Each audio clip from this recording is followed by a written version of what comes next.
Motor. Batır da ekem dönmediniz ya. Apamı mı? Yarası danım mı?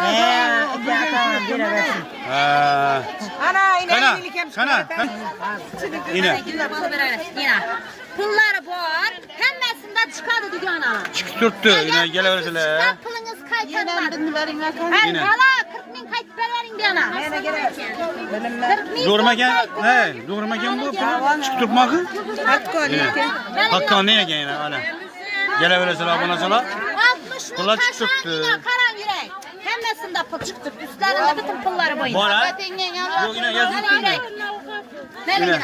40 bin pul. Yani yine kilo gerek. Makara 100 milyon. Bunu ne katarsan? 40'ı verdin ona yine 40'ı veresen. Ne bizimkini ver. Va va va. Yine bin.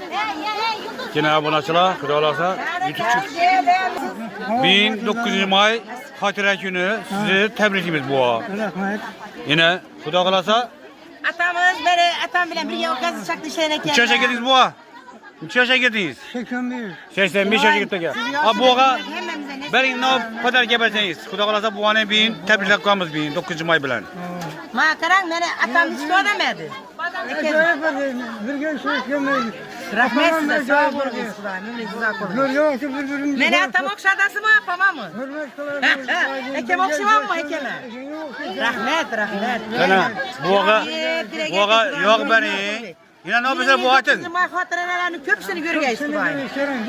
Rahmet İlahim bir sağ olun. Yine. Allah yardımcınız olsun. İlahim. Sevdalarınızı versin. Ticaret. Sağ olun. Rahmet rahmet atacağım. Allah'ın sözünü sakın. Sağ olun.